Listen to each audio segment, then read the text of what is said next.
बड़ी खबर पे बातचीत कर ली है। पैनल को दिखाइए और लेकर आइए पैनल का टॉप कॉल्स का स्टिंग।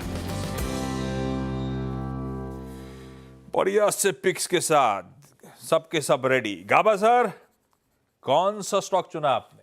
गुड मॉर्निंग सभी पैनलिस्ट को भी गुड मॉर्निंग। जो स्टॉक चुना है मैंने थोड़ा एग्रेसिव कॉल। स्टॉक का नाम है डीमार्ट। करीब हमने कुछ 6 हफ्ते से एक गिरावट देखी है। 2 हफ्ते से लगता है कि यहाँ पर गिरावट थमी है, डबल बॉटम बना हुआ है, एक अपमूव यहाँ पर मिल सकता है। ट्रेड कर रहा है 3629 पर। स्टॉक होना चाहिए 3600, करीब 29 रुपीज का है। टारगेट, नियर टर्म टारगेट 3700 के, शायद यहाँ पर एक अपमूव मिलना चाहिए। DMart long side. डीमार्ट यानी कि एवेन्यू सुपरमार्ट, तेजी का कॉल गाबा सर की तरफ से।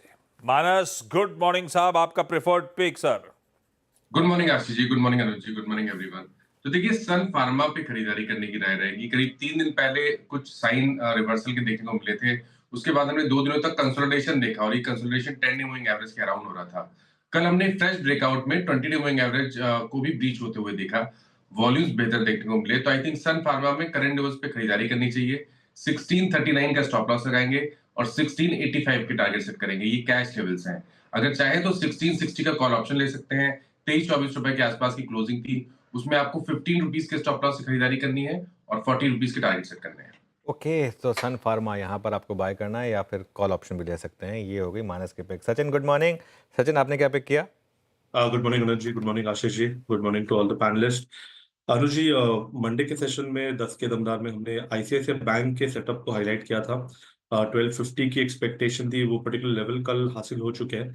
एंड वैसे ही शॉर्ट कवरिंग मुझे लग रहा है आज एचडीएफसी बैंक में नजर आनी चाहिए। जिस तरीके से इसने अपने 200 डे एक्सपोनेंशियल मूविंग एवरेज को होल्ड किया है 1680 के आसपास, एक अच्छा बेस इसने बनाया हुआ है।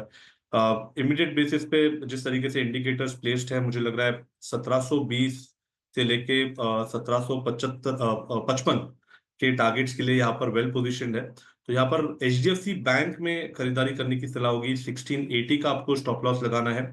इंट्राडे का टारगेट होगा अराउंड 1720 का, पोजिशनल टारगेट होगा 1755 का।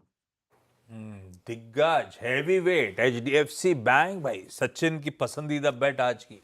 सतपथे साहब, गुड मॉर्निंग, आपका trade sir. Very good morning Ashish ji, Anuj ji good morning and good morning everyone. Ashish ji देखिए, नजर है पावर स्टॉक्स पे और इसमें से मेरा आज का पिक रहेगा पावर ग्रिड। पावर ग्रिड में परसों ब्रेकआउट हुआ था, कल का दिन एक पॉज था और ये जो पॉज है it is holding well about 10 and 20 DEMA level. तो मुझे लगता है जब तक ये 265 का लेवल इंटैक्ट है, यहाँ पे स्ट्रेंथ बनी रहेगी। अपसाइड टारगेट होगा 280, 280 इनिशियल टारगेट होगा, 280 से लेके 286 ये 2 टारगेट होंगे।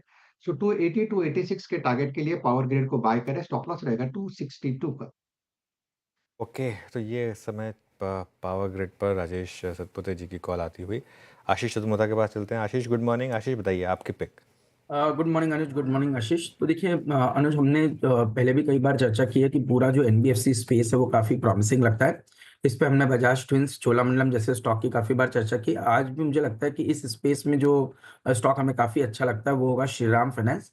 As a disclosure, Bajaj twins, Cholamandalam, Shriram, ये सभी स्टॉक हम अपने पोर्टफोलियो एपेक्स पीएमएस में होल्ड करते हैं। मेरा ये मानना है कि श्रीराम फाइनेंस एक तो जो वैल्यूएशन का कंफर्ट है वो काफ़ी स्ट्रांग है। 2 टाइम प्राइस टू बुक पे ये स्टॉक हमें ट्रेड करते हुए देखने को मिल रहा है। आप देखेंगे कि इस कंपनी में जो व्हीकल लोन्स है उसके अंदर में भी एक अच्छी खासी मार्केट लीडरशिप ये रखता है और साथ ही साथ दूसरे सेगमेंट्स के अंदर में भी ये इनका बिजनेस जो है वो ग्रो हो रहा है।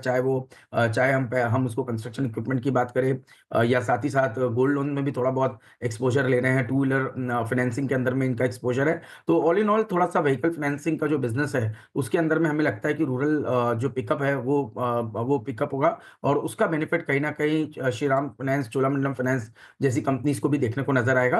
तो और वैल्यूएशन की कंफर्ट के साथ साथ एनपीए के जो नंबर्स है वो कंटिन्यूसली हम देख रहे हैं कि डिप होते हुए नजर आ रहे हैं, जो कि क्रेडिट क्वालिटी को एक अच्छी क्रेडिट क्वालिटी को इंडिकेशन दे रहे हैं। टेक्निकली आप देखेंगे तो स्टॉक कंटिन्यूसली एक हायर टॉप हायर बॉटम का स्ट्रक्चर कई समय से बना रहा है और अपने 200 डे मूविंग एवरेज के ऊपर कंटिन्यूसली टिका हुआ है एक चैलेंजिंग एनवायरनमेंट के अंदर में। तो इसको देखते हुए हमें लगता है कि 600 रुपया एक बहुत बढ़िया बेस है श्रीराम फाइनेंस के लिए। ये लेवल्स अगर से होल्ड करते हैं तो मैं मानता हूं पोजिशनली ये स्टॉक 740 750 तक की पोटेंशियल अपसाइड दिखाता हुआ नजर आ सकता है। जैसे मैंने कहा डिस्क्लोजर, ये स्टॉक हमारे पोर्टफोलियो एपेक्स पीएमएस में बना हुआ है। वो जब कॉर्पोरेट एडजस्टमेंट के बाद ठंडा पड़ा हुआ था, अब बढ़िया मूव वापस लौट गए श्रीराम फाइनेंस में और चतुर्मुता साहब का पोजिशनली एक प्रिफर्ड पिक, टेक्निकली भी साउंड और फंडामेंटल्स ब्यूटीफुली हाईलाइट करे हुए हैं। एक टेक्निकल तड़का और अमित सेठ साहब के पास कोलकाता जा रहा हूं। सेठ साहब गुड मॉर्निंग, आपका प्रिफर्ड पिक सर। जी good morning Ashish ji, good morning Anuj ji and everybody on the panel. Ashish ji, मेरा आज का टॉप पिक रहेगा भारत इलेक्ट्रॉनिक। बीएल का अगर हम स्ट्रक्चर देखें तो स्टॉक ने रिसेंटली एक अच्छा बेस बना के एक रिवर्सल दिखाया नीचे के लेवल से। स्टॉक ने अपने सारे की मूविंग एवरेजेस इंक्लूडिंग 200 डेमा भी रिगिवन किया रिसेंटली।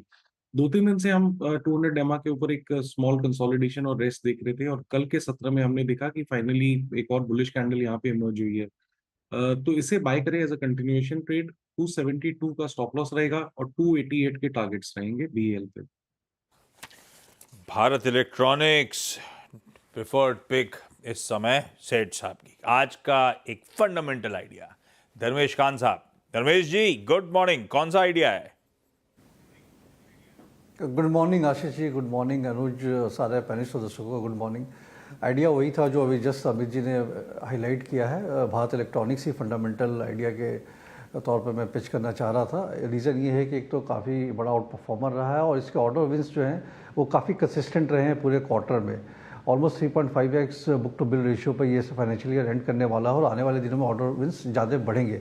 पिछला क्वार्टर के नतीजे काफ़ी स्ट्रॉन्ग थे, इस बार भी मुझे लगता है अराउंड 26% के आसपास का पैट ग्रोथ रहेगा, मार्जिन्स में भी इंप्रूवमेंट रहेगा 1% के आसपास, और इसकी रिटर्न ऑन इक्विटी जो 26-27 वाली है वो धीरे धीरे 30 के आसपास पहुँचेगी। इस लिहाज से फंडामेंटली लॉन्ग टर्म के लिए तो अच्छा है ही, बट नियर टर्म के हिसाब से भी अराउंड 295 टू 300 के टारगेट के लिए आप इसमें पोजीशन बना सकते हैं। चलिए रैप कर दिया जाए, ले लेते हैं। बीएल टेक्निकली भी और फंडामेंटली भी साउंड दिख रहा है भाई। गाबा सर ने शुरुआत करी थी एवेन्यू सुपरमार्ट यानी कि डी मार्ट, पसंद आ रहा है, तेजी करने का मन 3600 के स्टॉप के साथ। मानस जा रहे हैं फार्मास्यूटिकल दिग्गज सन फार्मा के साथ बाय 1639 के एसएल के साथ। सचिन एचडीएफसी बैंक में एक्सपेक्ट कर रहे हैं मंदी के सौदे कटेंगे, शॉर्ट कवरिंग के मूव्स देखने को मिलेंगे। 1680 का स्टॉप लगाइए, तेजी का एक और कॉल। इनफैक्ट सारे ही बाय कॉल्स हैं। सतपुते साहब पावर ग्रिड के साथ खरीदारी का मान 262 के स्टॉप के साथ। श्रीराम फाइनेंस पोजिशनरी चतुर्मुता साहब को पसंद आ रहा है, 600 का एसएल, 750 तक के इवेंचुअल टारगेट्स। सेठ साहब को क्यों? टेक्निकली सेठ साहब को और फंडामेंटली धर्मेश खान साहब को बीएल ही पसंद आ रहा है। 288, 295, 300 तक के टारगेट्स के लिए आप इसमें ट्रेड या इन्वेस्टमेंट कर सकते हैं।